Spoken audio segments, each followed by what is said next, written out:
Jesus! Wow. Okay. Ano bang date ngayon? It's December 13. So, ilang araw na lang po bago magpasko. Ha? 12? 12 days. Iisang dosena ng tulog. At Pasko na. Sino po ang nakapamili na? Wala pa, wala pa. Sino po ang alam na ang bibilhin? Nakalista na. Wala pa rin. Talagang hindi yata kayo excited sa Pasko. Sino ang alam na kung sinong pamamaskuhan? Ayun, yun, doon alam. Doon tayo magaling. Okay. Alam niyo po, last Sunday, pinag-usapan natin na kung tayo ay excited dahil magpapasko na, yung mga unang nakaalam at naka-experience ng first Christmas, hindi sila kasing excited natin. Actually, sila nga'y natakot, sila'y nangamba, sila'y nag-alala. At siguro naman narinig nyo na yung ating mga napag-aralan last Sunday. Ano? So, kung kanina sabi ko sa inyo, maaaring yung ilan sa atin, nakapaglista na ng mga bibilhin, alam na ang bibilhin, alam na kung sinong pupuntahan. Ano? So speaking of alam na kung sinong pupuntahan, alam niyo po doon sa first Christmas ever, meron din pong grupo ng mga tao na meron din silang sure na destination by that time. At sino yon? Sila po yung mga wise men. Ayan. Alam nila ang kanilang pupuntahan. According po sa Bible, ito pong mga wise men na ito, or sa ibang version ay Magi. Hindi po Magi yun ha, yung Magi noodles yun eh. Hindi po yun Magi, Magi. O sa Tagalog po ay mga pantas. O kapag mas mababaw pa ang Tagalog ay matatalinong tao. Kaya pala pwede mong sabihin dyan sa katabi mo, ikaw ay pantas. Bakit? Matalino yan katabi mo eh.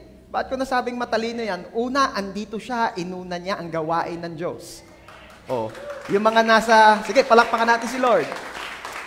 Yun naman po mga nasa kanilang tahanan, yung kasama mo, matalino yan. Bakit? Eh, pwedeng maglaba ngayon. Maganda ang panahon. Alam nyo naman ang panahon ngayon, medyo pabago-bago ng isip yan. Ano? Parang naisip niyang uminit, tas mamaya may isip na naman niyang umulan, tas may isip na ulit niyang uminit. Alam niyo yun? Sa buong maghapon, nakakatatlo o apat atang palit ng panahon. Sino nakapansin nun? Mapuwera ngayon lang kayo umuwi ng Pilipinas. Okay? Ano pa? Pwede ngayon mag-extend ka ng tulog. Sunday, kasarap pang matulog. Ano?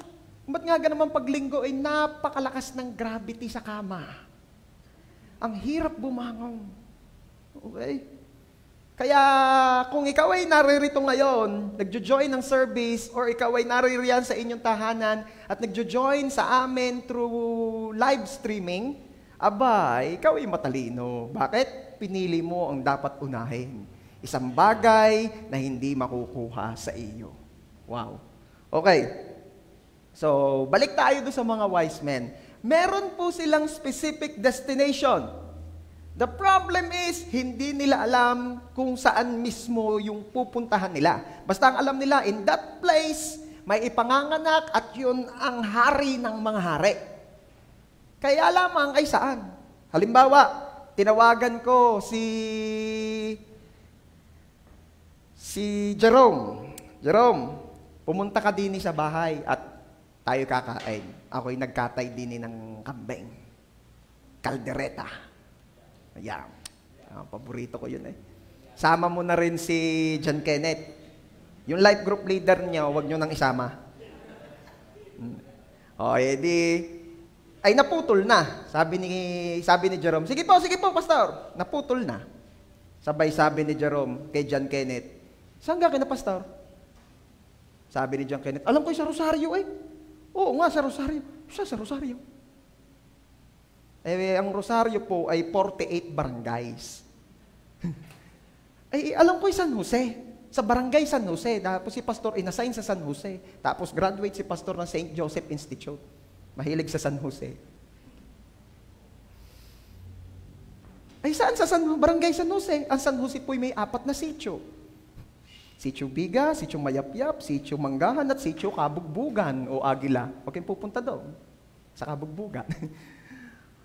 4. Ay, saan doon? Alam niyo po, relate much kay Jerome at kay John Kenneth ang mga matatalinong tao. Bagamat sila'y matatalino, kahit naman anong talino mo, pag di mo naman talaga alam ang mismong pupuntahan mo. Diba? So, nag-iisip sila. Hanggang sa sila po ay nakarating sa kaharian ni Herod. And that time, si Herod po ang hari ng mga Hudyo. At tinanong nila, kami nagtanong-tanong kung saan baga matatagpuan ang hari ng mga Hudyo. Di ni kami dinala. At ang sabi ni Herod, ako nga ang hari. Sabi ng mga pantas, bagong anak ho yun kaya yung wala pang ngipin. Siguro si Herod ng time na yun may edad-edad na, wala nga ngipin. Pero, babagong sisibulan. Hindi po kayo ang hinahanap namin, bagong anak lang po yan. To make the long story short, ipinaalam ng hari kung saan ang location, pinahanap doon sa mga pantas. At coming from this story, kukuha po tayo ng mga aral. Ano ba ang katangian ng mga tunay na matatalino? Kaya po, hindi ko na pakatatagalan pa, ang title po ng aking i-share ngayon sa inyo ay The Wise Men. Ayan. Tayo po mag-pray. Lord, salamat po. Dahil bibiyayaan niyo po kami ng karunungan sa mga oras na ito. Karunungan upang malaman kung ano ba talaga ang mahalaga sa buhay. Before anything else, we ask forgiveness sa aming mga kamalian. Patawad, Ama. Pakahugasan, linisin niyo po kami ng banal na dugo, Lord Jesus. At salamat po sa biyaya ng kapatawaran. At sa umagang ito, Holy Spirit, hinihiling po namin ang pagsama ninyo. Turuan niyo po kami. Bless the lips of your servant as you bless the ears and the hearts ng mga makikinig. Hayaan niyo pong maging crystal clear ang aming mga mapapag-usapan. Salamat, Ama. We dedicate to you this day. We dedicate to you this service. Be blessed, O Lord. Ito po ang aming prayer. In Jesus' name, Amen. The best kong palakpak para kay Jesus. Okay.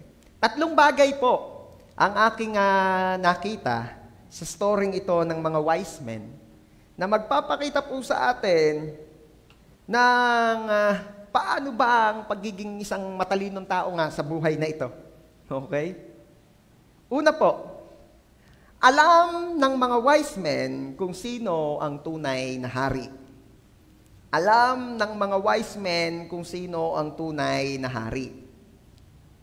Matthew chapter 2, verses 1 and 2.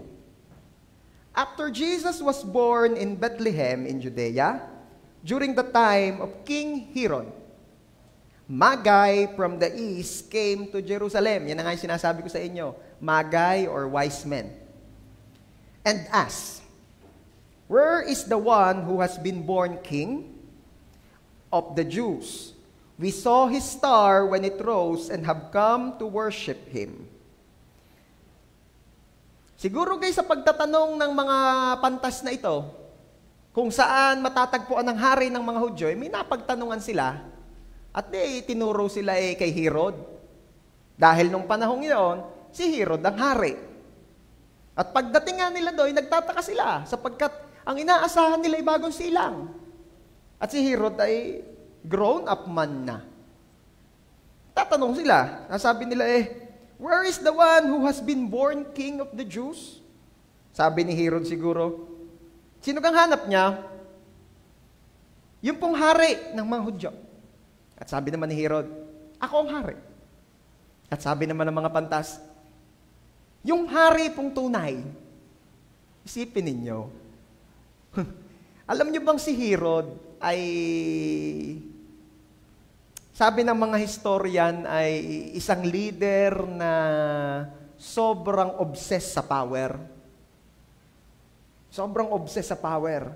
So, ini-imagine ko nung time na iyon, sinong hanap niya? Sabi ni Herod. Sagot ng mga pantas, ang hari po ng mga Hudyo. And very proud, claiming, sabi ni Herod? Ako ang hinahanap niya. Ako ang hari ng mga Hudyo. At ano ang sabi ng mga pantas? Hindi po kayo ang hanap namin, yung tunay pong hari. Imagine. Ika naman ni Herod, tunay na hari. Masusumbi ko hari. Sasabihin mong, may iba pa bang hari? Alam nyo gangs, palibhasa itong si Herod ay politikong tao. Kahit siya ay na-open na, hindi siya masyado nagpakita ng kanyang pagka-open. Bakit? Kasi ang mga kaharap niya that time ay mga pantas. Sino ba mga pantas? Ang mga pantas po, sila po yung mga advisor ng mga hari. Sila po yung mga nagpapayo sa mga hari ng other kingdom. At alam nyo ba na ang hindi pagpapakita ng maayos na pakikitungo sa mga pantas ay hindi pagpapakita ng maayos na pakikitungo sa mga haring nire-represent nila? Kaya ako naniniwala na kahit si Herod ay ganong ka-tyrant, ganong ka-obsess sa power, hindi siya basta ng braso ng mga pantas. Bakit? Kasi kapag ginawa niya yon, he's declaring war against the kingdoms na nire-represent ng mga pantas na yon. At he can't afford to declare war. Kasi ang sabi, mga pantas. Ibig sabihin, grupo po yun ng mga advisors na nagre-represent ng maraming kingdoms. At si Herod that time cannot afford na magdeklara ng war sa superpowers. Kaya sabi niya, sige, ipagtatanong natin, itong mga ito, may mga priest dito, may mga pari dito, at may mga magagaling dito sa Word of God. Aalamin natin kung saan ipinanganak yung hari ng mga Hudyo. No, di ba? Politiko. Pero nagngingit-ngit sa galit. Bakit ko po nasabing nagngingit-ngit sa galit si Herod? Kasi pagkaalis po ng mga pantas, na ang sabi niya pa nga, ang bilin pa nga niya sa mga pantas ay, pag nakita ninyo kung nasaan, ay babalik kayo dito ha, at banggitin niyo sa akin, at ako'y sasamba din sa kanya. Pero yon, labas sa ilong. Ibig sabihin, hindi ako sasamba dyan. Ako ang hari, ba't ako sasamba dyan? At nung napansin niyang hindi na bumalik ang mga pantas para ipaalam sa kanya kung nakita baga o kung saan nakita ang bagong anak na hari, nagalit si Herod. Kaya nung sinabi ni Herod, pabuhat nung araw na dumating ang mga pantas, hanggang yung mga na ipinanganak nung araw na yon at yung mga bata hanggang 2 taon, patayin lahat. Napakatindi po nang nangyari that time. Sobrang dami pong bata ang namatay. Dahil gusto ni Herod masigurado na lahat na ipinanganak nung time na yon, maging yung mga hanggang 2 taong gulang, ay mamatay upang wala siyang kaagaw sa trono. Nagalit? Hindi. Nagalit. Sino ko naman yung, ay, masaya ako, patayin lahat yan. Wala naman ganun eh. No? Kaya nga, pinapatay ay nagalit. Bakit? Kasi ang alam ni Herod, siya ang hari. Ang alam ni Herod, siya ang hari. Ang alam ng tao, siya ang hari ng kanyang buhay. At tapos dadating ka at sasabihin mong, hayaan mong si Jesus ang maghari sa buhay mo. Hindi kayo'y magkakakonflict. Huy, tanggapin mo si Jesus. Uy, kilala ko naman si Jesus bilang Panginoon. Ay, oo, naririnig ko naman yan. Hindi kayo Panginoon nga yan. At tagapagligtas. Oo, gusto ko nga maligtas. At hari. Teka muna. Pagkagahari, ibig sabihin siya masusunod. Oo. Tay. Kakalabuan tayo. Ang gusto ko lamang ay tagapagligtas. Ang gusto ko lamang ay yung Diyos na magbe-bless. Magbibigay ng magagandang bagay. Pero hari, siya masusunod. Tay muna. Mahirap yan. Ang alam ni Herod at ng maraming tao ngayon, siya ang hari. Matthew chapter 2 verse 3, when King Herod heard this, alin? Yung naghahanap nga ang mga pantas ng hari. When King Herod heard this, he was disturbed, and all Jerusalem with him. Bakit pati Jerusalem ay nawindang? Sa balitang ito, Alam nila ang toyo ni Herod. Alam niyo bang by history, ito pa lang si Herod, sa katindihan ng toyo, ay nagpasunog ng isang, kumbaga ngayong panahon nito'y barangay. Nagpasunog ng isang barangay para lamang makumpleto yung isang linyang kulang ng kanyang tula na ginagawa. Siguro'y rhyming, yung mga gumagawa ng tula dyan, rhyming yun eh. Siguro gay ang linya niya eh. At ako'y haring pakuyakoy, at ang gusto niya mangyari, yung susunod na linya, at gusto kong yung barangay ay nag-aapoy. Kailangan, yung mga nakalagay sa kanyang tula ay nangyayari. Siya'y haring pakuyakoy, at gusto niyang may isang barangay na nag-aapoy. Para lang makumpleto yung isang linya ng tula na ginagawa niya. Nagpasunog na isang barangay. Higpit. Kaya nung narinig ni Herod na may haring hinahanap bukod sa kanya, siya'y naintriga, siya'y nawindang. Ha? May iba pang hari bukod sa akin? Sa lahat na ng ginawa kong mga effort, mayroon pa rin ibang hari. Teka muna. At nung ito'y narinig din ng buong bayan ng Jerusalem na merong naghahanap ng hari, hindi si Herod yun, sila din ay nawindang at sasabihin nila, yari na naman tayo. Sino po rito yung nakaka-relate yung papasok ka sa work, sasabihin sa iyo, masaya ka, happy day, bigla ka sasawayin ng isang katrabaho mo, shh, bakit? May S si boss. Shh, may S si boss. Bakit? Nako, huwag kang masyadong maingay at may topak si boss. Sino nakaka-relate sa ganon? O kaya sa bahay, tuwan-tuwa ka dahil ikaw ay nakapag-church, pag-uwi mo sa inyo, sasawayin ka ng kapatid mo, shh, uy, bakit? World War IV, kamaingay. Gusto mong madamay? Kami, kaya may mga sugat kami, natamaan kami ng mga shrapnels. Gusto mong madamay? Bakit? May S sila. Sino sila? Si Gabi at si Sharon, mukhang maghihiwalay na naman. Diba? Nakaka-relate kayo doon? Parang, at natatakot ng mga Hudyo. Sabi nila, may S na naman si Herod. Bakit ganun si Herod? Kasi nga, ang alam niya siya ang hari. Then here comes the pantas. Pantas pa lang yun, naghahanap pa lang ha. Kaya nga naniniwala ko, hindi na hinayaan ng Diyos magka-encounter si Jesus at saka si Herod yung may nagdala pa lang ng balita na may tunay na hari, di na makontay ni Herod.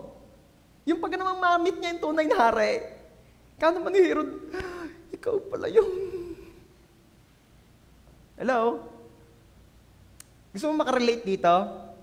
Yung buong buhay mo, ang alam at pagkakaunawa mo, ikaw ang may control ng buhay. Na talagang ikaw yung... May mga taong ganun yung tipong patas na patas ang buhay. Talagang by this age, ako'y gagraduate ng high school. By this age, ako'y gagraduate ng college. By this age, ako'y may work na. Mga ganitong edad, ako'y magpapagawa na ng bahay at ako'y nagsisimula na maghulog sa sasakyan. Ako'y magla-love life by this age at ako'y may anak, may ganyan. Ay doon pa lamang sa high school, nasira na dahil nagkaroon ng K-12. Hello? Di ba? At meron talagang taong it is hard for them to accept na hindi sila ang may control ng buhay nila, na hindi sila ang hari. Kaya kapag they feel na the things are fallen apart, hindi tumutugma, umaayon sa kanyang pinlano at inaasahan, eto na, nagsasabi, bakit ganito? Hindi ito ang inaasahan ko. Anong sasabihin ng tunay na hari sa itaas? Yan ang inaasahan ko. Bakit? You have your plans, but I have my plans for you. Wala akong kabalak-balak na makaranas ng garne. Ano sasabihin naman ng tunay na hari doon sa naghahari-harian ng buhay niya? Wala ka nga kabalak-balak, ako'y may balak. Kasi nga, pag hindi ka nakaranas niyan, hindi mo maaabot yung gusto ko talaga mangyari sa buhay mo na ikabubuti mo naman. Okay? Marami pa rin ngayon na nag-aakalang sila ang hari ng kanilang mga buhay. Sabihin mo nga dyan sa tabi mo, dati, ako ang hari ng buhay ko. Salamat na lamang at ipinaunawa sa akin na ang tunay na hari ay ang Diyos. At ang lahat na nagsasabing si Lord, ang kinikilala niyang hari sa kanyang buhay, palakpakan mo ng the best si Jesus.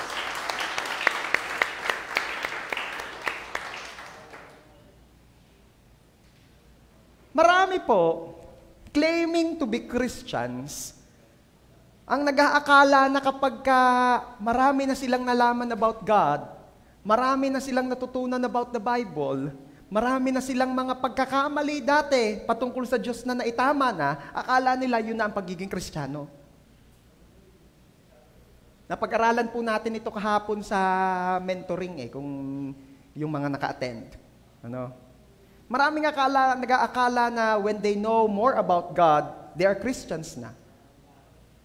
Hindi nila naiintindihan, hindi lamang information about God ang kailangan for you to be a Christian. Kailangan mo ng relasyon na totohanan sa Diyos. Isang relasyon na kung saan ikaw ang anak at siya ang iyong ama. Isang relasyon na kung saan nagsasabi ka na hindi po kayo ang susunod sa akin, kundi ako po ang susunod sa inyo. Hindi po ako ang hari at ikaw ang tagasunod, kundi kayo po ang hari at ako'y tagasunod. Pero napakabuti niyo pong Diyos na hindi niyo ako tinuring na tagasunod. Turing niyo po sa akin anak. Diba? Many wants to know about Jesus for information's sake. Daming ganun. Hindi para gawin siyang hari ng kanilang buhay.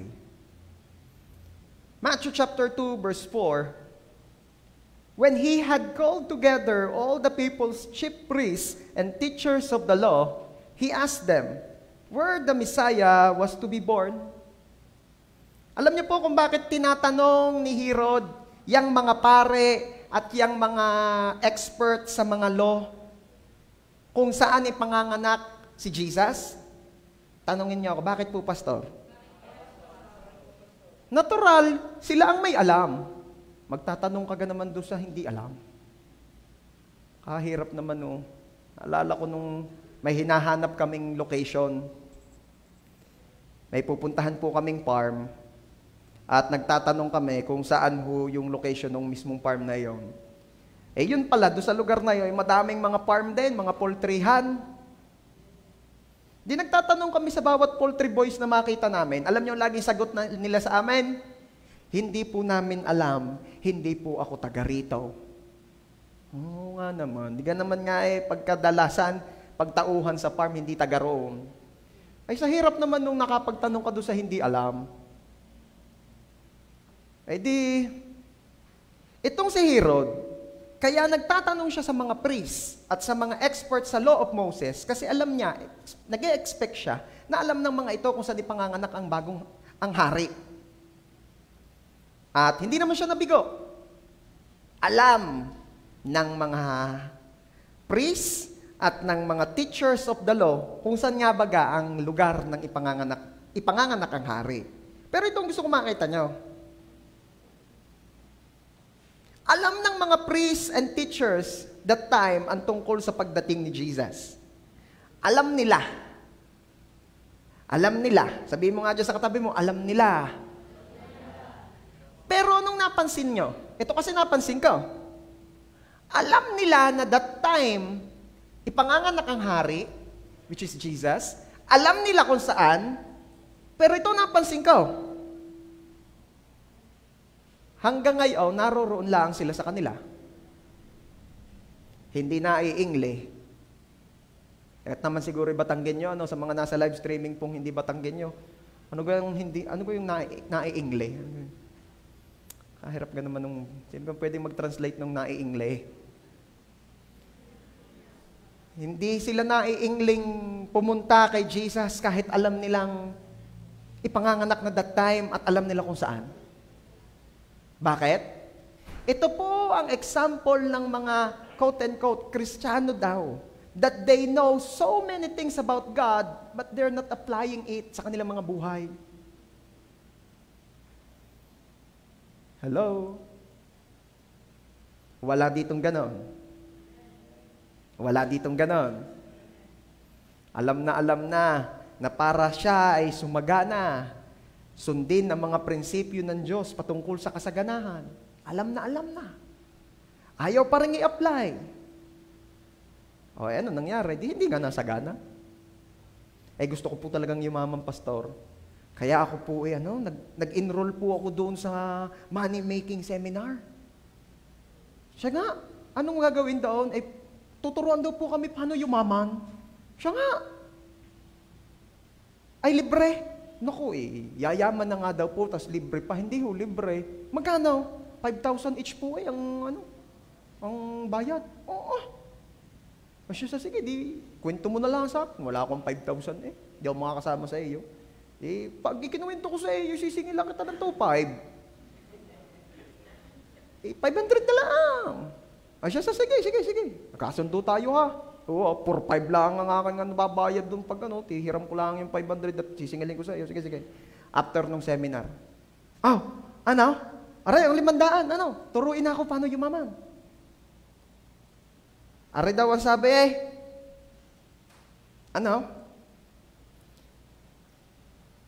kapag daw tayo ay nagbigay ng madami, tayo daw ay tatanggap ng madami.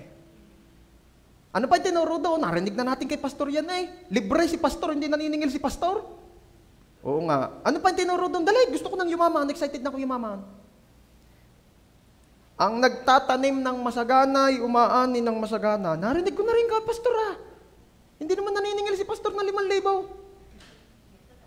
Oo nga sige, sabi, baka naman meron pa diyang sa mahal ng binayaran, meron diyang tinuro sa inyo mga sekretong matitindi para yumaman. Oo, siguro. Ano pa? Sige, sabi pa. Subukan natin ang Diyos sa pagbibigay ng ating ikapo. Kung di niya buksan ng durungawan ng langit, ibuhos ang pagpapalang walang sukat kalagyat, sawayin ang maninira. Sabi nung isa. Hindi lang si pastor ang nagkukwento niyan Pati yung ina-assign sa giving, lagi niyo sinasabi. Wala namang naningil na 5,000 doon sa mga iyon. Meron pa? May isa pa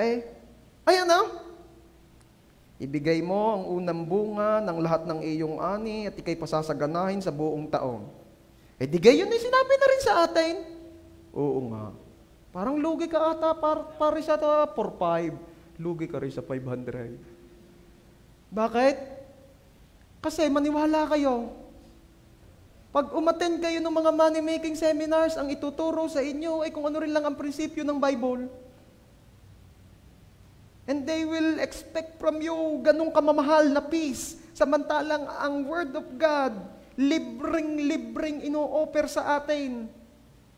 Alam mo, mapapansin mo sa tao, hanggat hindi binayadan, hindi pinapahalagahan. Kaya akala palibhasa ay libre ang salita.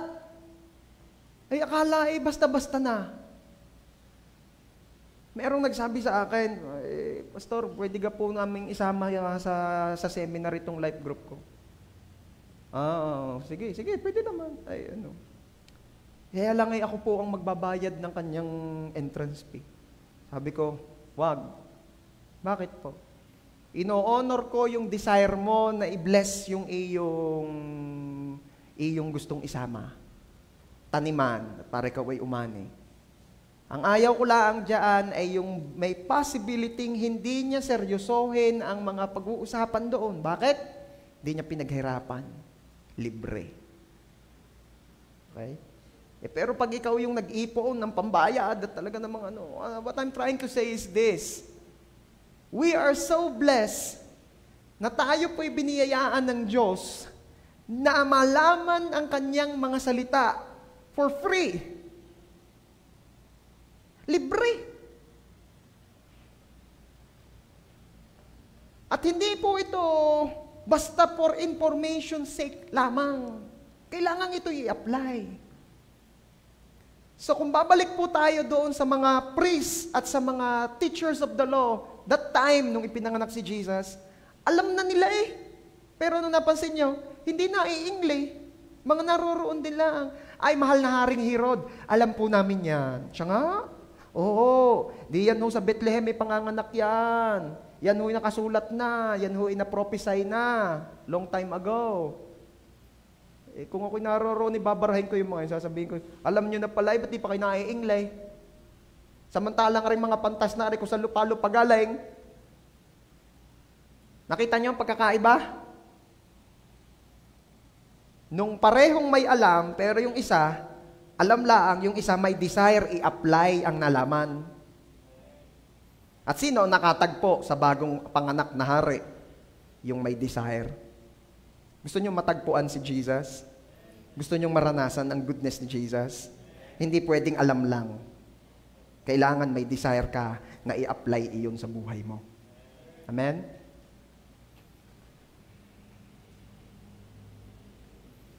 Alam ng mga priests and teachers, that time ang tungkol sa pagdating ni Jesus. Matthew chapter 2, 5 and 6. In Bethlehem, in Judea, they replied, for this is what the prophet has written.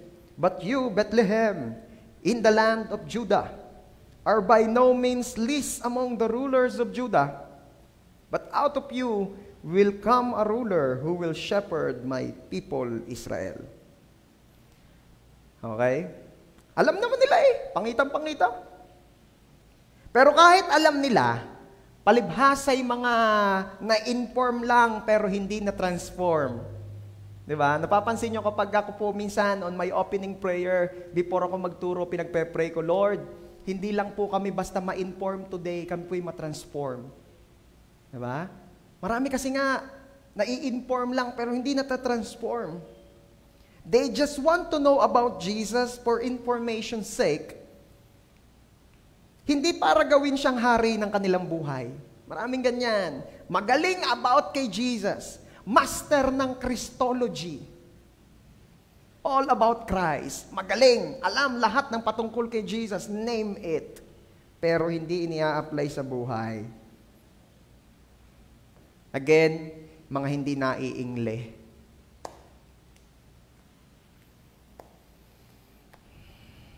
Marami po matagal nang narinig ang patungkol kay Jesus.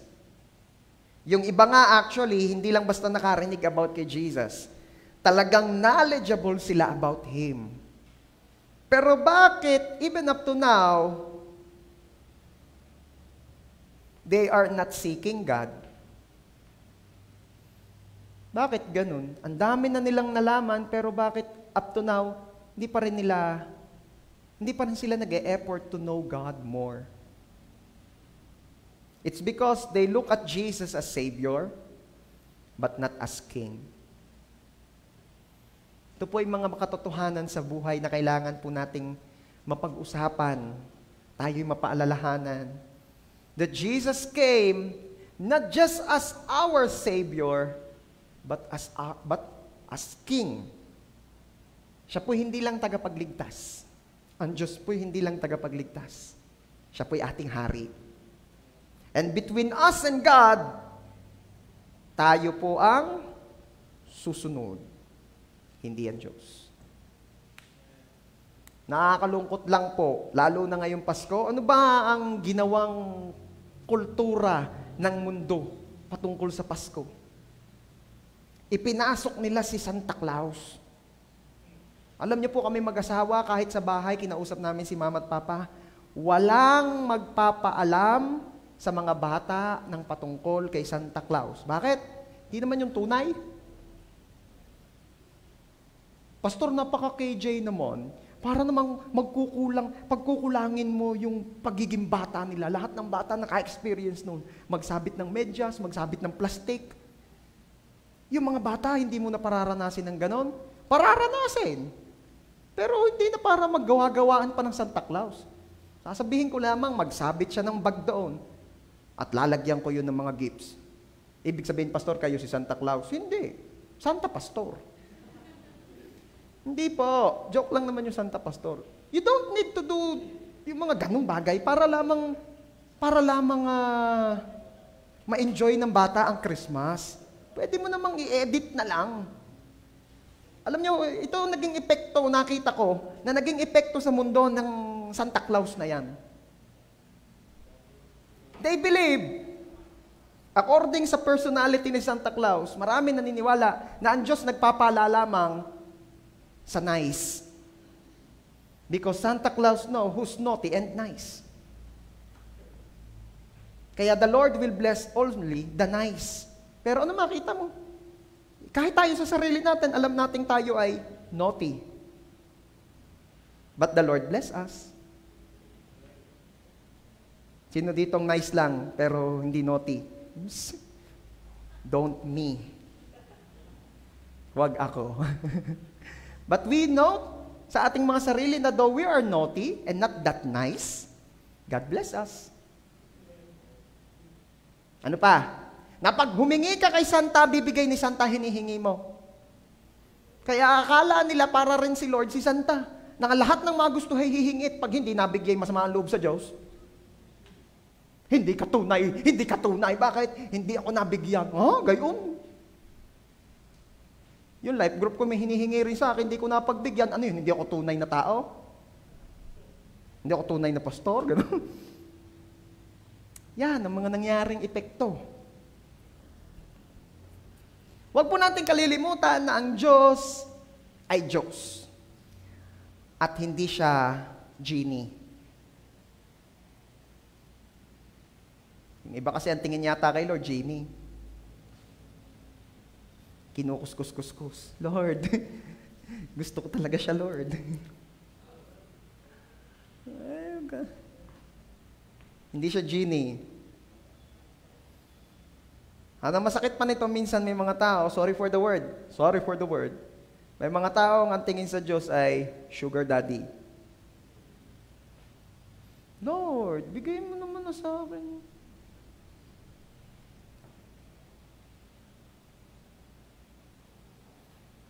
They look at Jesus as the one who provides, as the one who gives, but not as their king. Bakit? Kahirap ng mayroong dalawang hari sa iisang kaharian. At sino yung isang hari? Self. Kasi sila mismo ang hari ng kanilang mga buhay. Ako ang masusunod. Buhay ko to. It's my life. Mga kantahin. But look at the wise men. Look at the wise men. Balikan natin yung mga pantas. Sila po, sino ba sila? Sila po ay group of people na ang trabaho ay to give counsel or advice sa mga hari. Nabanggit ko na ito kanina. Na? May mga hari naman pala silang kinikilala Di ba? Kung sila'y tagapayo ng hari sa kanilang mga kaharian, may kinikilala silang hari. Pero bakit sila naghahanap pa ng hari? Kung sila'y may kinikilala ng hari, gusto ko makuha nyo to Kung may kinikilala na silang kanilang hari, bakit sila naghahanap pa ng hari?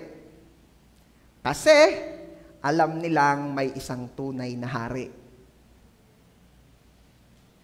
That they are willing na iwan ang mga hari ng kanilang buhay para magbigay ng panahon at i-honor ang tunay na hari, and that is Jesus. At sa panahon natin ngayon, sino ba yung mga hari ng buhay mo? It could be your boss. It could be your clients. It could be your teacher. Kasi sabi ni ma'am, pasahan na daw 1 week na kasing ibinigay, kailangan ipasa na mamaya. Sino pa mga boss mo? It could be your boyfriend. Meron ganun ang tawagan ay boss. Eve, boss. Anong Eve, boss? Good evening yon. Good evening, boss. Ganun. Meron ako nakikita rito ng life group ko, panayang ganito. Siguro siya daw ang boss. Hindi akong hari, ako ang hari ng aming relationship. Malaman mamaya, ay pasigaw-sigaw na naman sa kutsi. Sino ang mga hari ng buhay mo? It could be your business. But again, yung mga wise men, may mga hari sila ng kanilang buhay, pero they are willing na iwan ang mga haring iyon ng kanilang buhay para magbigay ng panahon at i-honor ang tunay na hari. Ako'y naniniwala, lahat ng mga naririto sa church ngayon, maging yung mga nag-i-spend ng time na nagjo-join ngayon via live streaming, ako naniniwala may mga kanya-kanya tayong hari ng buhay. Mga nanay ang hari ng buhay ng mga yung paglinggoy labahin. At panay ang panghahari-harian ng labahin, tuwing madadaan ay nagpapapansin. Shh! Oh, papapansin ka na naman, ako'y manunood ng live. Dadaan ulit. Shh! Alam niyo ang gagawin niyo? Pastor, alam nga namang hindi mapansin, nataas na. May tip ako sa inyo, total papasko na rin naman, lagyan niyo ng star sa ibabaw. Yung tubal, mataas na, lagyan niyo yung star sa ibabaw. La la la la la la la la la bada. Instant Christmas tree. Kaya ako ay naniniwala na lahat na nag-i-spend ng time nila ngayon, nakikinig ng ating mga pinag-uusapan na salita ng Diyos. Ako naniniwala na ikaw ay matalinong tao. Na bagamat meron kang mga hari, hindi ko naman sinabing talaga sila yung hari. Kumbaga, they are just the ones na naglilid sa iyo. Ano? Or may influensya sa buhay mo. Pero still, you're willing to give up your time for them para i-offer sa tunay na hari. So, pwede ba sabihin mo dyan sa katabi mo, congratulations? Sa kabila naman, congratulations. Bakit kinukongratulate mo yan? Kasi alam niya kung sino ang tunay na hari. Matalino yan. Number 2. Alam ng mga wise men kung kanino talaga dapat kunin ang kaligayahan. Kung kanina, ang matalinong tao, alam kung sinong tunay na hari. Ngayon, ang matatalinong tao, alam kung kanino dapat kunin ang kaligayahan. Hindi na ako magpapaligoy-ligoy pa. Kay God.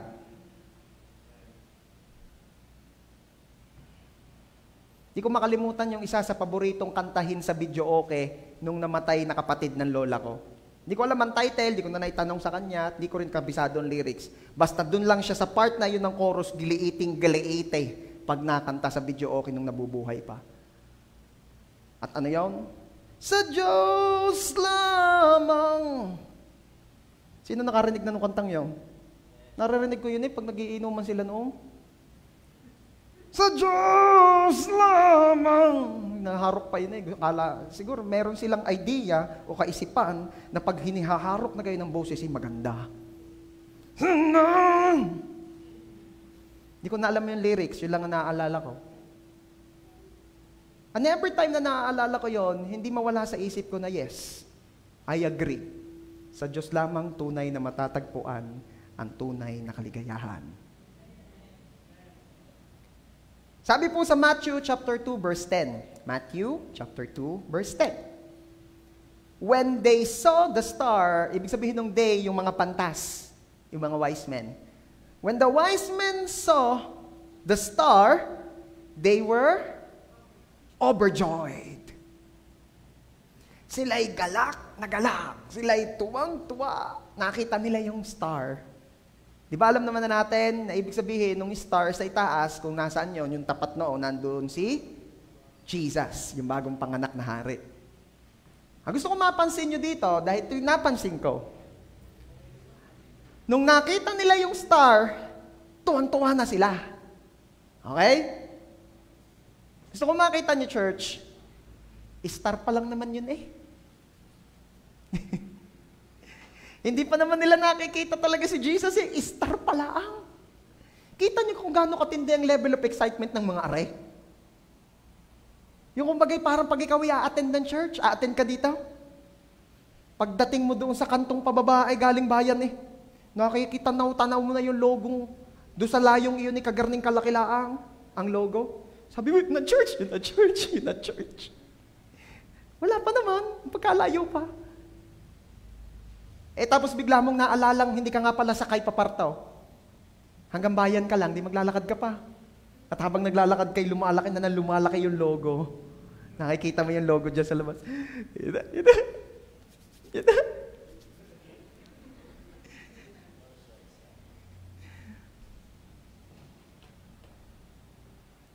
Ikaw ay excited. Alam mo, ganun din yung mga wise men that time. Yun ang star. Sabi ng mga kasama, saan kaya ando ang ano niyan, ang tapat niyan? Ewan. Hindi ko alam. Basta yan na star. Alam nyo ba, na ang sabi po ng mga Bible scholars, actually, hindi daw talaga star yun. Yun daw ay grupo ng mga anghel na nagdidiwang sa langit dahil ipinanganak na ang hari. Yun daw ay grupo ng mga anghel na nagkukumpul-kumpul dot sila, yung mga nagliliwanag. Kaya kala mo star. Bakit naman nasabing yun eh hindi star? Nagalaw eh. Nagalaw. Kung babasahin niyo po ang verse eh.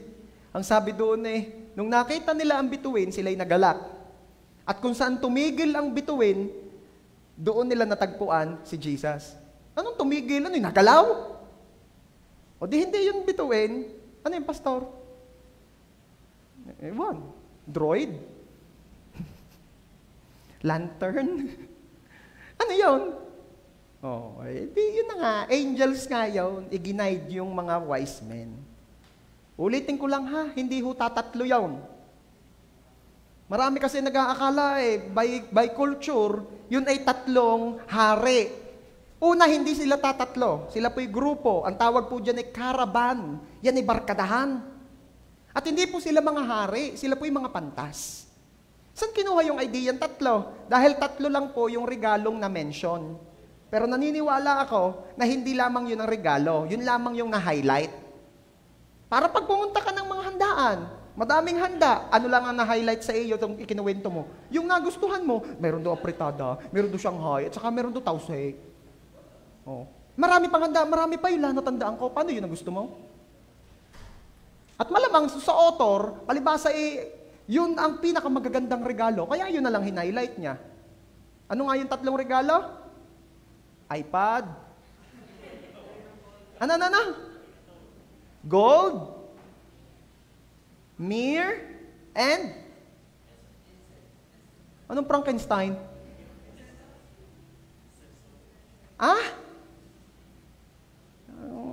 Ano kasing binabasa nyo? Ginto. Insenso, at saka mira. Gusto ko yung mira. Mira. Hindi. Pera yata ang sasabi. Mira. Mir. Sorry po. Hindi magandang joke yun. Hindi magandang joke. Sorry po.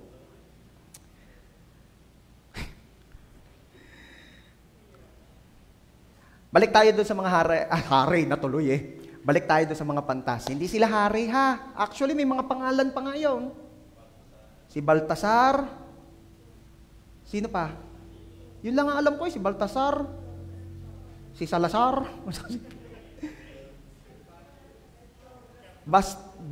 Baltasar, Melchor, Gaspar. Oh, saan galing yung pangalang yun? Sa gagaling ng Pilipino. Ay, hindi na naman ma-edit doon sa kanta pag nangangaroling. Nung si Kristo'y isilang, may mga pantas na nagsidalaw. Pwede naman. Diga? At ang bawat isa.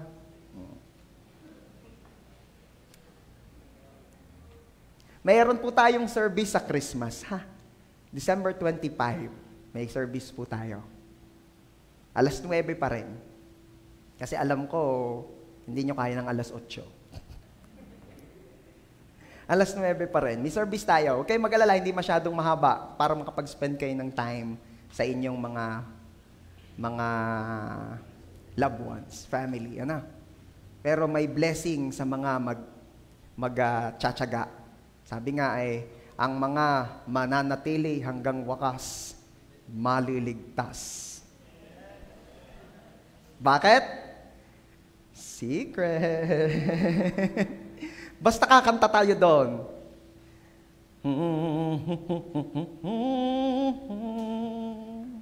Yung gusto nang umuwi after service, pwede namang umuwi na agad. Bilisan nyo umuwi.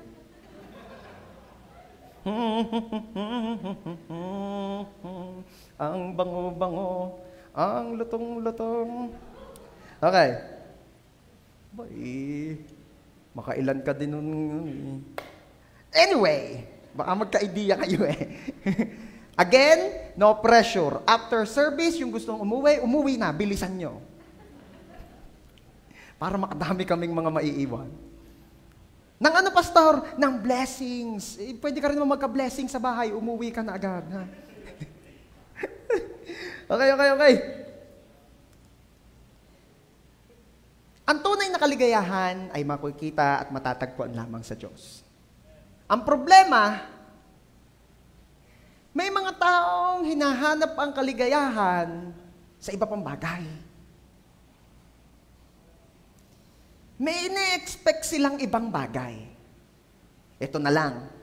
Palibhasay ang ine-expect nilang Misaya o tagapagligtas ay, sabi kasi, galing sa lipi ni David o di hari.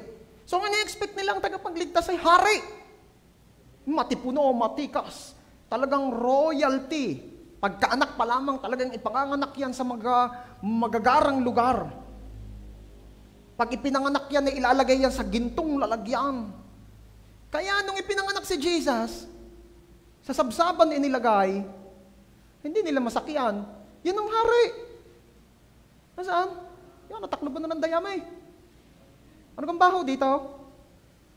Hari, pinanganak sa ganito kadumay. May ine-expect kasi sila. Hello?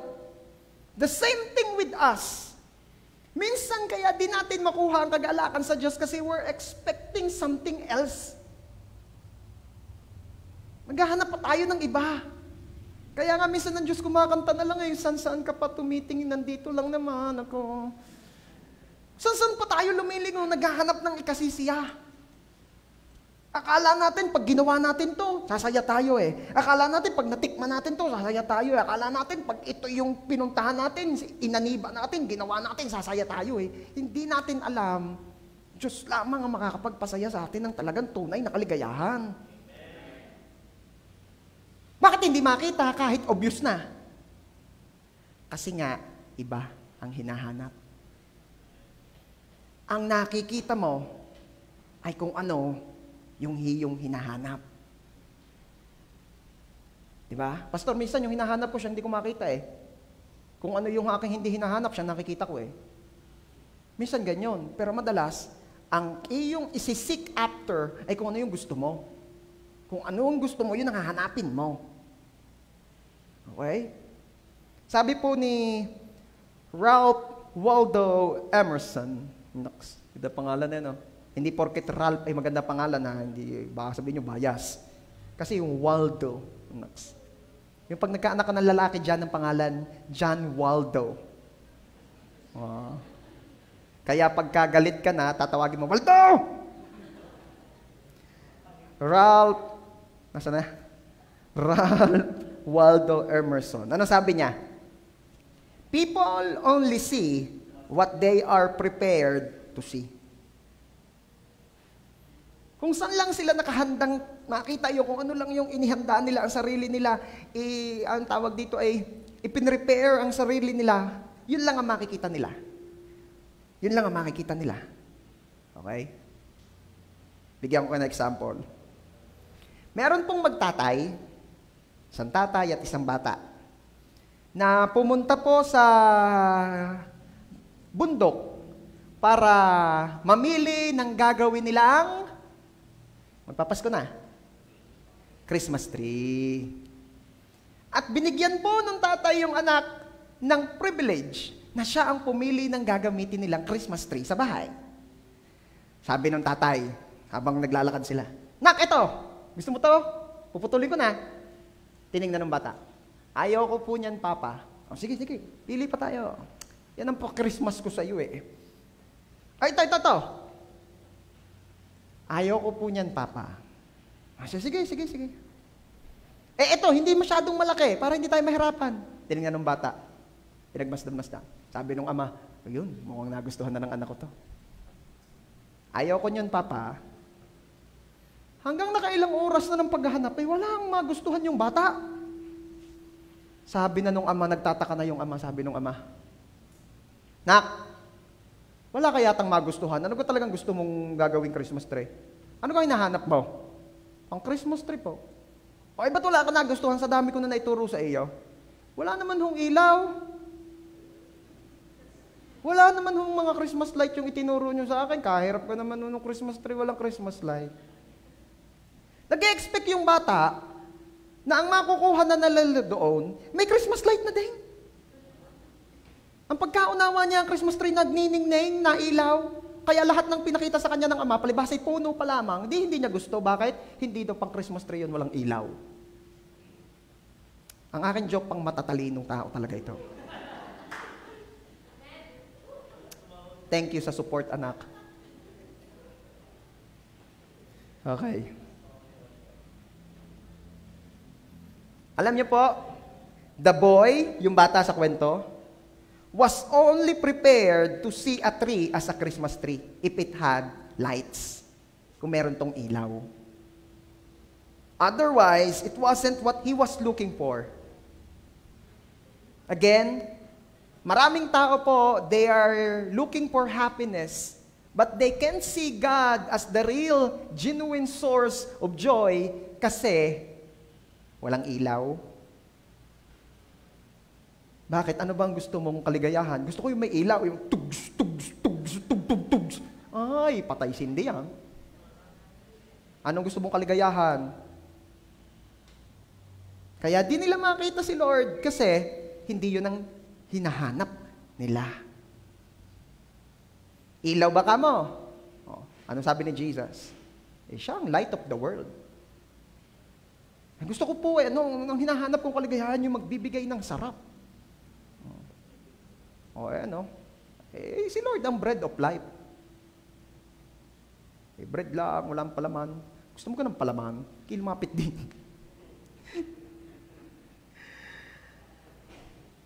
People only see what they are prepared to see. Gusto ko lang pong mabiyayaan din tayong lahat ng kagaya ng meron sa mga pantas. Nakita pa lamang yung star, tuwang-tuwa na.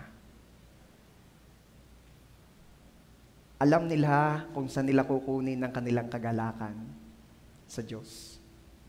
Sa Diyos na hindi mawawala. Sige nga, subukan nga natin kunin ang ating joy sa mga bagay na naririto sa mundo. Walang permanente, mawawala lahat. At madidisappoint ka pa. Yung excited ka doon sa in-order mo sa Lazada, pagdating mo, hindi yun ang natagpuan mo. Diba?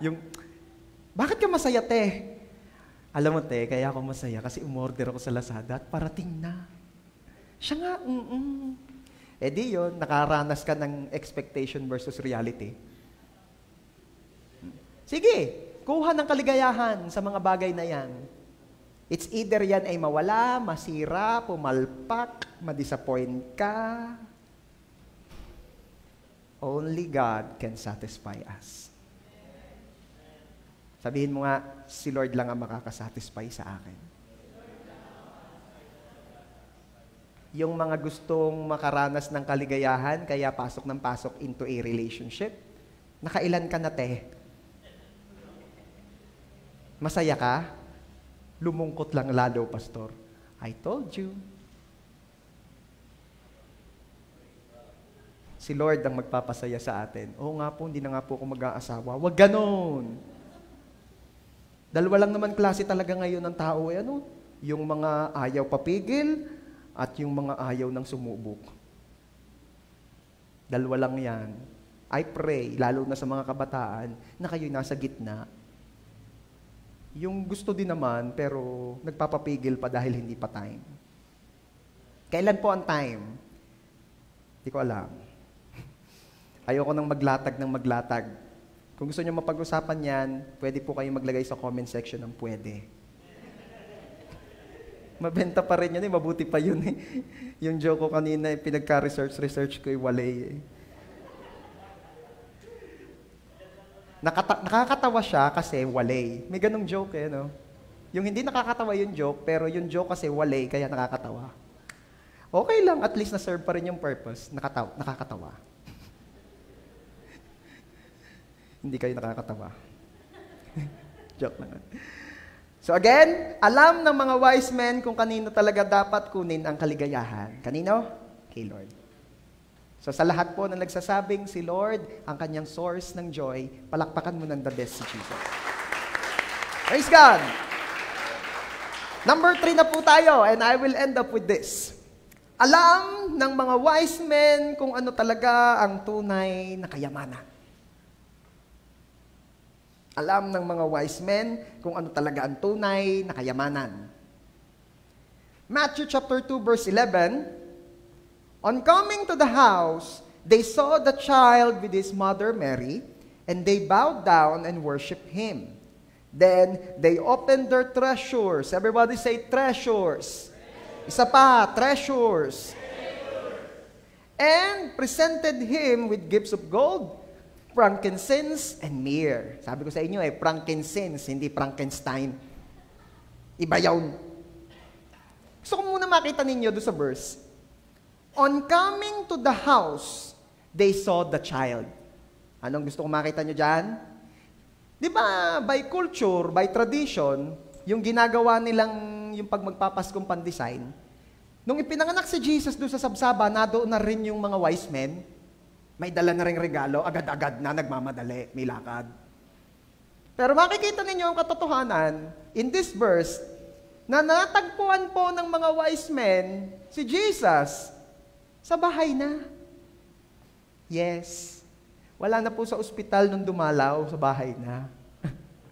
Nasa bahay na. Oh. Bakit, Pastor, gayon ng design? Bakit gayon ng design? Doon sa Sabsaba nilagay na rin ho yung mga wise men doon. Para isahang gayak na. Lang naman yun. Ba't kayo sinasabi, Pastor, kayo kontra nyo yan? Kayo naman, hindi naman ako nangungontra ng mga gayaan. Magaling lang yung alam natin. Mahirap kasi yung mga taong patatango na lamang. Bakit gayaan? Dahil yan ang kinaugalian. Hindi naman naintindihan. Bakit pagkakakain mo, dumudut-dut ka sa ulam at pinapahid mo sa tiyan mo? Anong connection nun? Yun ang nakaugalian. Ano nga ang ibig sabihin noon? Hindi kaya na lang mapapanis yung kakainin pa ng susunod, dinut-dut mo. Hindi, para daw hindi sumakit ang tiyan ko. Saan mo kinuha yun? Yun nakaugalian. Mag-agree ka na lang, wala namang mawawala. Di ba yun ang imiki nila? Hoy, may nawawala. Nawawala yung kalayaan mong paniwalaan kung ano ang tunay. Nawawala ang kalayaan mong sana'y hindi ka na magdududut-dut at magpapapahid ng gayon. Hello? Mga pamahiing yan. Kailangan pag inilabas yung bangkay, dapat dala na rin palabas lahat ng pagkain. Tuwan-tuwa naman ako. Sige, dalhin mo din sa amin. Sa dami niyang biskwit na yan, bago kumautay yan. Busog sa Diyos. Busog sa Diyos. Baka daw makasunod. Well, hindi kagaling at madi-deliverance natin. Mapapatanggap kay Jesus. Pabor na pabor pa ako doon. Baka po pumasok. Di pumasok. Kung papasok. Kung yun ay kaliligtas Pastor, magdeklara ng gayan. Sa mga life group ko naman.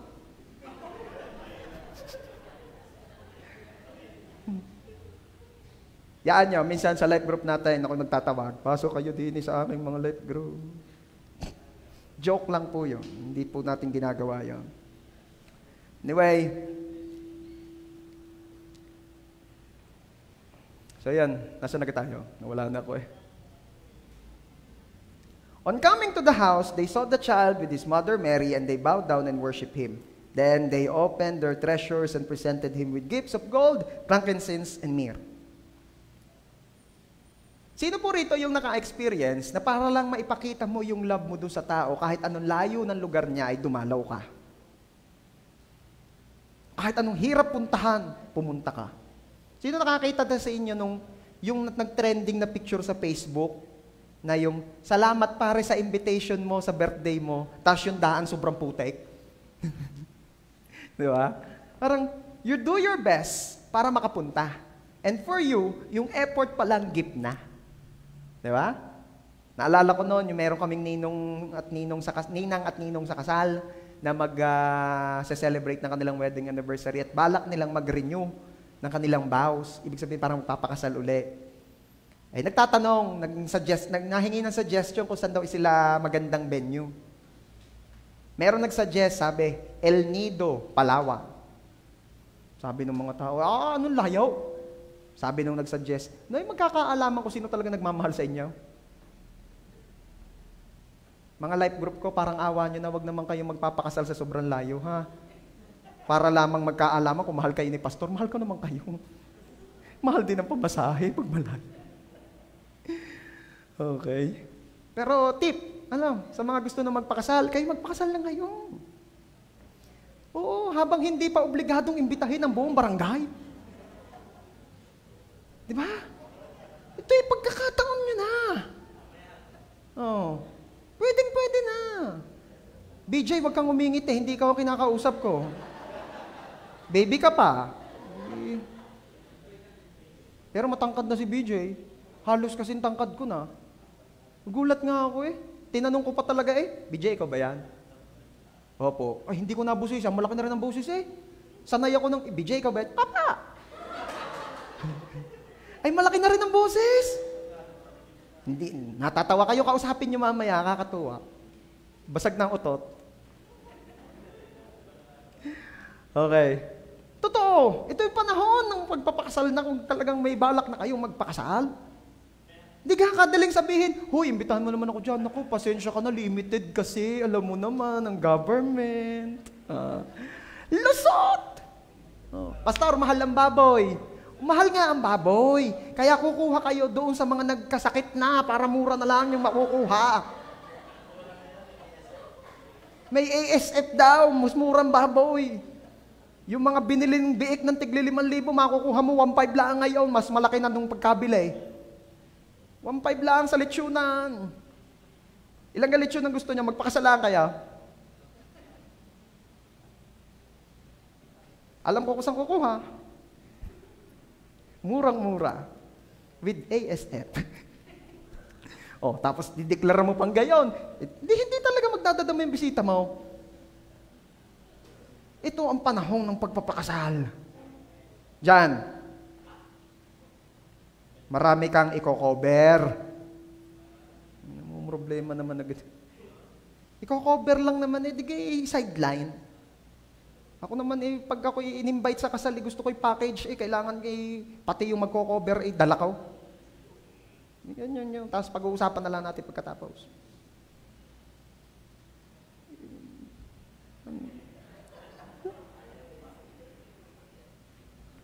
Hindi ko na ito uulitin, ha? Hindi ko na uulitin. Ito ang panahon. Napakagandang magpakasal ngayon. Congratulations, Sir Harold and Camille. Ayan, kinasal sila kahapon. Mga kapatid po natin from J.A.1 Rosario. Marurunong tumaiming. Okay. Sabi ko nga sa inyo, yung effort ng pagpunta, regalo na. Kaya yung effort ng pagpunta ng mga wise men, regalo na. Sobrang effort. Di nga alam kung saan pupunta. And take note, mano-mano ang pagpunta that time, wala sasakyan. At talagang kailangan nila magtanong-tanong, bakit walang Waze, walang GPS? Gastos. Wala naman hong gastos, walang sasakyan Ay, yung pakain sa camel. Yung tubig pang papainom doon. Remember, Middle East, mahal ang tubig. Magastos. Regalo na ang pagpunta. Pero, ano nga pansin nyo? Pagdating doon, pwede namang sabihin, pasensya ka na, wala na kaming nadala pinampamasahin na Hindi sila gumano. Ano sabi ng mga wise men? Hari ng mga hari, ito po ang aming mga regalo. Ginto, frankincense, myrrh. Alam niyo ba yan ng mga napaka-precious na commodity that time? Napaka-mamahali, napakahalaga.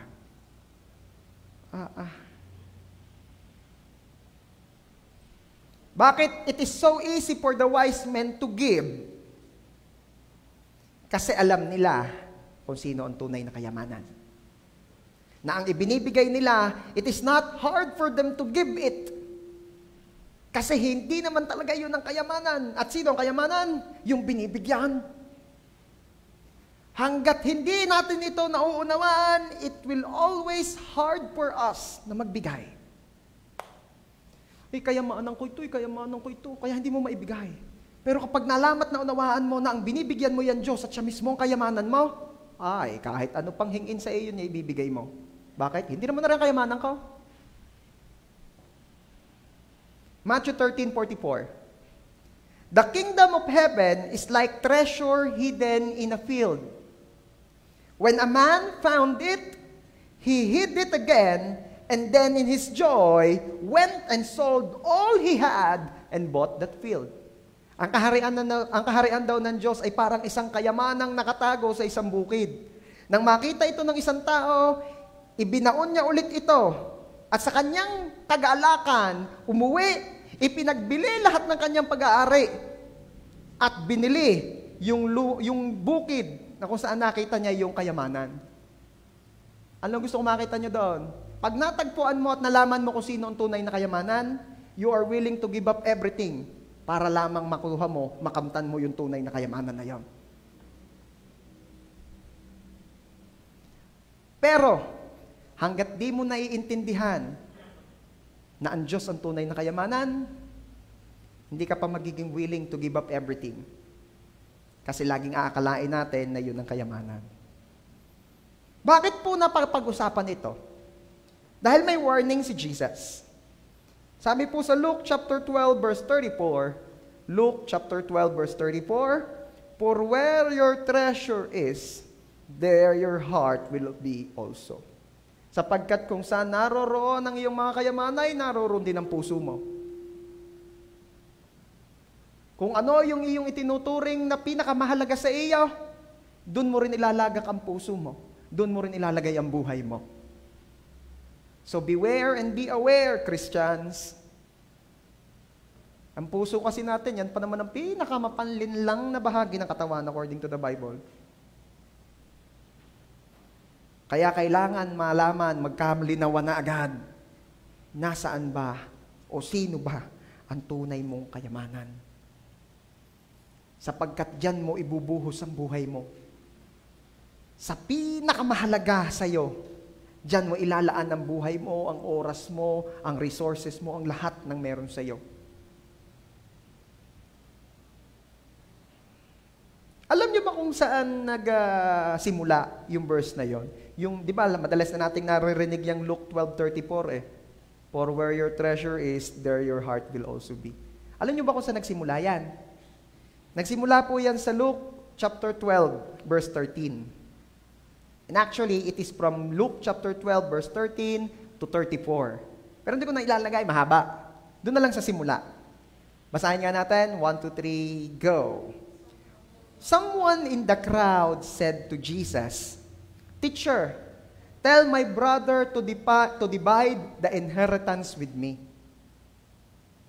Habang nangangaral daw si Jesus, meron daw isang sumigaw at sinabi, Guro, pwede bang sabihan mo yung kapatid ko na hatiin na lamang mo, na hatiin niya? Na maghati kami sa aming mana? Ano ang sabi ni Jesus in verse 14? Wala na dyan. Ikwento ko na lang sa inyo. Sabi ni Jesus, Lalaki, sino ang naglagay sa akin sa posisyon na maging tagahusga o tagahati ng kayamanan ninyo? Parang, ba't mo ko inuutusan sa bagay na yan? Sabi ni Jesus. Ikaw ay magbantay ha? Bantayan mo ang iyong puso, sapagkat ang puso minsan ay meron niyang mga greed. Sabi ni Jesus ko imik na ng imik, isala pa di napagsabihan patuloy ni Jesus. Ayan. Tapos nagkwento na siya.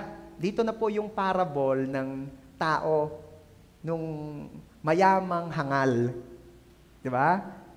Ano yon? Yung meron daw isang mayaman na sobrang dami ng kanyang ani, wala na siyang paglagyan, kaya nagpagawa siya ng malaking bodega, iniipon lahat ng kanyang ani at kayamanan doon, at ang sabi niya, dahil ako'y napakarami ng kayamanan, ako'y hindi na magtatrabaho, ako'y magsasaya na lamang, ako'y mag-iinom, at ako'y magpa-party-party, at i-enjoy ko na lamang ang buhay dahil ako'y napakayaman na.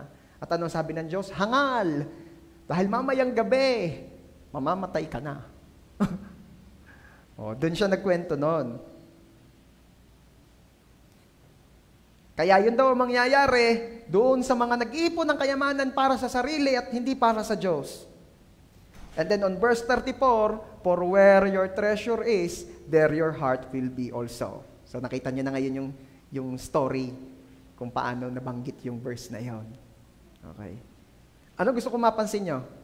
Yung verse 13. Someone in the crowd said to him, Teacher, tell my brother to divide the inheritance with me. Alam niyo po yung mga kayamanan, yung mana, talaga namang yan hindi mo may itangge, pero hinahangad yan ng tao. Sino po rito ang gustong yumaman? Sinong ayaw yumaman? Diba? Lahat tayo gusto yan. At actually, may good news ako, gusto rin ni Lord yan para sa atin. Pero sisimulan niya sa pag-aayos ng puso. Remember? Blessing plus bad character equals disaster. Remember? Blessings plus bad character equals disaster. Ano pa? Minsan pa nga, sobrang daming blessing plus bad character equals monster. Kaya aayusin muna. Sabi nga ng Diyos, di ba, sa kanyang salita, hindi ka maglalagay ng bagong alak sa lumang sisidlan. Sapagkat pag inilagay mo ito, hindi kakayanin ng leather, ng lumang lalagyan, yung spirit ng bagong alak, at ito'y puputok. Ito'y masisira. Kaya nga, ano daw ang kailangan? Kailangan bagong lalagyan para sa bagong blessing. Bagong pagkatao para sa bagong blessing. Kasi nga, pag hindi pa bago yung taong ibe-bless, puputok. Hindi kakayanin ang blessing.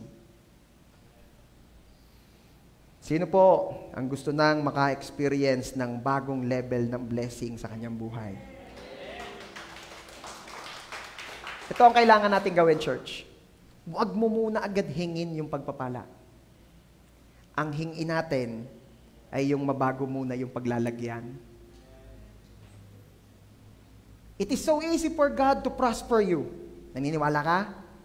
Napakadali para sa Diyos na ikaw ay pagpalain. Pero kailangan mo ng matinding participation para maayos ito. Para mabago ito. Ang sabi nga, ang Diyos ang bahala sa awa, tayo sa gawa.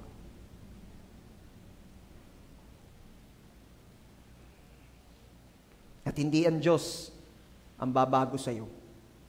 Mahabang panahon na ang pagkaunawa ko ang bumabago sa tao ay ang Diyos. Sino yun din ang alam? Ang alam ko po, Pastor, ngay gayon. Kaya nga sabi, ilapit kay Lord at yan ibabaguhin ni Lord. Hindi ako nag-a-agree. Hindi po bumabago ng tao si Lord. Sino ang mga nagugulo ang patas ng iyong pagkaunawa? Tatatay mo na. Katagal ko ng Christian na yung pag-alam ko si Lord ang nabago ng tao eh. Hindi si Lord ang nabago ng tao? Yes. Hindi po bumabago ng tao si Lord. Pastor, naka-live ka. Sigurado ko pa sa sinasabi mo? Yes, of course. Hindi si Lord bumabago ng tao. Bakit mo yun nasabi? Kasi, kung si Lord ang bumabago ng tao, di dapat si Lord ang responsible dun sa mga hindi nagbago. Ibig sabihin si Lord ang may kasalanan, kaya yung mga yun hindi nagbago. Napaka-unfair naman kay God niya. So, hindi si God bumabago ng tao. Paano po nababago? Huwag laging yung kaisip, yung salita lamang. I-base natin sa Bible. Anong sabi ng verse? God's mercy leads us to repentance. Ang habag ng Diyos ang umaakay sa tao upang magbago. O di si Lord nga, hindi si Lord ang bumabago. Yung habag ni Lord, pag na-experience ng tao, ang tao magbabago. Kasi nga, kung si Lord ang bumabago ng tao, di si Lord ang responsible doon sa mga hindi nagbago. Unfair kay God. Unfair. Naunawaan na natin. Kaya kailangan nga natin hingin yung biyaya na maunawaan natin na ang Diyos ay mabuti, ang Diyos ay mahabagin, at sa pamamagitan noon, tayo mababago. At believe me, pagbago na ang lalagyan, bubuhos naman ng bagong level ng pagpapala.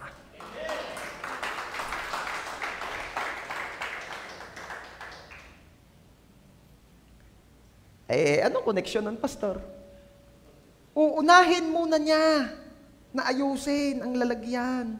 Kailangang bago ka bigyan ng kayamanan, ay mabiyayaan muna tayong maunawaan kung ano ang tunay na kayamanan para hindi ka malito. Halimbawa si Demi, binigyan ko ng isang truck na gold bars. Sasabihin naman ni Demi, wow, Pastor, you're so generous. Maliit na bagay. Saan ko ba ipabubuhos to ng dump truck ko? Doon na lang po sa likod bahay. Pinabuhos na ngayon yung isang dump truck na gold bars. Pero, may kahalo yung hindi tunay. Mabigat din, mukha ring gold bar, pero ginawa lang, kulay, tas marami ring bakal sa loob, pero hindi gold. Alam niyo ang mangyayari kay Demi doon? Maniniwala siya na lahat ng binigay na yon ay gold. At kung magkaroon man siya ng kaisipan na baka merong hindi tunay doon, it is hard for her na malaman kung alin doon. Malilito siya. Alam niyo yun na iniiwasan ng Diyos? Ayaw ng Diyos na dumating ang puntong malilito ka sa tunay na kayamanan at sa kayamanan ng pangmundo. Kaya bago ibigay ng Diyos sa iyo ang kayamanang hinihingi mo, pauunawa muna niya sa iyo kung anong tunay na kayamanan. Para pagdating ng blessing, di ka malito. Baka kasi sambahin mo ang pera. Baka kasi sambahin mo ang sports car. Baka kasi sambahin mo yung motor mo na pang ilang cc gayon, 300cc. Baka sambahin mo ang iyong bahay na 4 stories. Na ang area ay 5,000 square meters ng kwarto. Ng kwarto ng mga maid. Ng aso mo. Pero kwentuhan natin, pag nagda-drive kami doon sa, somewhere here in San Jose, ayoko nang banggitin ko saan barangay, at nakakakita kami ng malalaking bahay. Yan ang bahay ng, bahay ng katulong ng kuto ng aso ko. Payabangan kami ng life group sa Gagaling. Bahay ng katulong ng kuto ng aso. Anong yaman? Sa Gagaling. Okay. Nami-miss ko na yun. Kailan kaya tayo makakapag-life group uli nung hindi sa Zoom? Kulang na lang ay pumasok tayo sa laptop. Tunay naman. Soon. And I pray na ang lahat ng life group ganun ka-excited din na makapag-life group uli. Ang prayer ko'y ganun. Hindi lang kami yung excited na makapag-life group uli, dapat kayo excited din. Amen? Aayusin muna ang lalagyan bago ibuhos ang pagpapalang napakadami. Lilinawin muna kung sino ang tunay na kayamanan bago ipadala ang maraming kayamanan. And I will end up with this verse. Numbers 18:20. And the Lord said to Aaron, "You priests will receive no allotment of land or share of property among the people of Israel." God said, "I am your share and your allotment." Ito po ay nung time na dinidivide na by tribe. According to tribe, yung promised land. Dinidivide na. At ang sabi ng Diyos, para sa tribe na ito, di ba 12 tribes of Israel yon? Para sa tribe na ito, itong portion ng lupang ito. Para sa tribe na ito, itong portion ng lupang ito. At nung natapos na, nakatulala si Aaron, at ang mga kapwa niya, Levites. Sino ba mga Levites? Sila po yung naglilingkod sa temple. Sila yung mga pare, sila yung mga pastor, sila yung worship team, sila yung nasa naglilingkod. Sila yung mga life group leaders. At tinanong nila si Lord, Lord, tapos na po ang pagbabahagi ng lupa. Sabi ni Lord, oo, tapos na. Lord, wala ga po kayong nakakalimutan. Ayos na, lahat naman ng tribo meron na. Kami po. Di ka, parang ikaw gay nakaranas ng mga kalimutan. Yung naghati-hati ng pagkain ay talaga sila gaya kang gala ka ng kainan, sabay, yung akin po. Ay, ikaw baga, pahuli-huli ka eh. Kanina pa po ako dito. Di ka? Kaya sabi ni Aaron at ng mga Levites, Lord, yung amin po. Ano sabi ni Lord? Ay, wala na. Lord, bigay naman. Bigay naman. Ay, wala na. Lord, bakit naman kayo? At sumagot ang Diyos. You priests will receive no allotment of land or share of property among the people of Israel. Nalungkot si Aaron. Ganon po si Queen. Pag may hinihingi at hindi ko pinagbigyan. Ini-imagine ko ganon din si Aaron at ang mga Levites. Sabay sabi ni Lord, you will receive no part, for I am your share and your allotment. Sabi ni Lord, wala kayong kabahagi. Ako ang kabahagi niyo. Wala kayong properties. Ako ang property niyo. Wala kayong kayamanan. Ako ang kayamanan ninyo.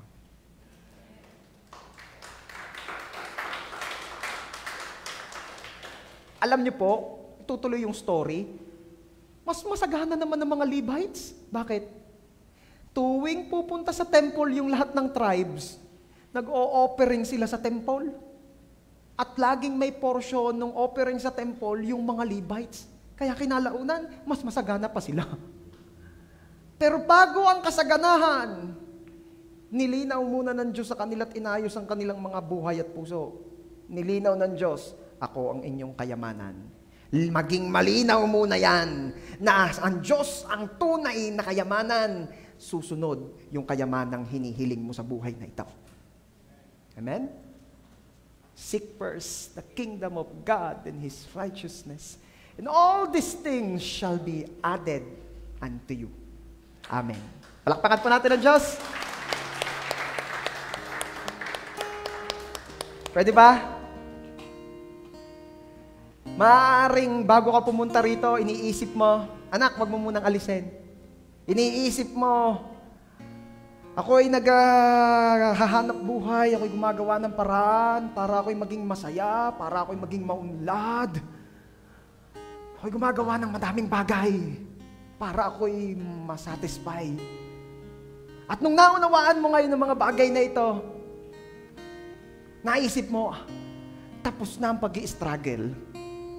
Tapos na ang pagpapahirap sa sarili. Tapos na ang pagmaman effort. Bakit? May nanalo na. Uwian na. May nanalo na. Jesus won my heart. Hindi na ako magpapakahirap pa to satisfy the cravings of this world. Hindi na ako magpapakahirap ang maghabol at manghingi, palimos ng love. Bakit? May nanalo na. Ang Diyos pala ang tunay kong kayamanan. Ang Diyos pala ang source ng aking kaligayahan. Siya pala ang hari ng buhay ko. Uwian na. May nanalo na. Bakit? It's you who have won my heart. God won our heart. Nanalo na si Lord.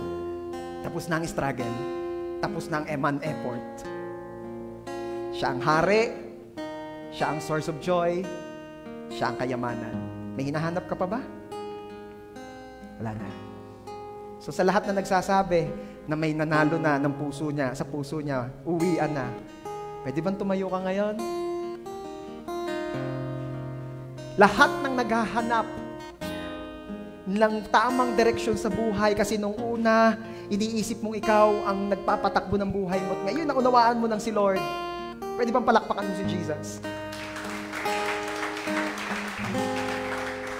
Lahat ng gumagawa ng bawat paraang nalalaman niya kasi naghahanap siya ng tunay na kaligayahan at ngayon naunawaan mo ng si Jesus ang source of joy. Palakpakan mo ng dami si Jesus. Lahat ng nagsasabi na gusto niya ng masaganang buhay, gusto niya ng kayamanan, at ngayon naunawaan mo, ang Diyos ang iyong kayamanan. At yung kayamanang hinihiling mo'y susunod na pag naunawaan mo ito. Palakpakan mo ng the best si Jesus. May nanalo na. Sinagot na ng Diyos ang mga tanong mo. At sino yon? Sino ang source of joy? Sino ang tunay na kayamanan? Sino ang hari ng buhay na ito? It's you, Lord. It's you. You have won my heart. Come on, worship the Lord. Taken me into your arms. You comforted me like a friend. Comforted me like a friend. Oh, your love surrounded me from the start. I never want to be apart from you ever again. From you ever again. Come on, it's you, Lord. Oh, it's you. It's you. You have won my heart. Taken me into your arms. You comforted me like a friend. Oh, your love surrounded me from the start. I never want to be apart from you ever again. For the last time, let the people of God say, oh, it's you, Lord, it's you. It's you. You have won my heart. Taken me into your arms. You comforted me like a friend. Oh, your love surrounded me from the start. I never want to be apart from you ever again. Let this be our prayer. It's you.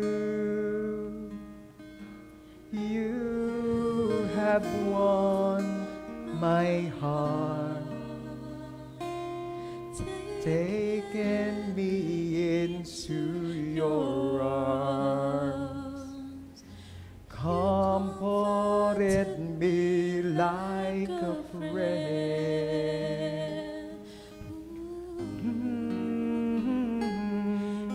Your love surrounded me from the start.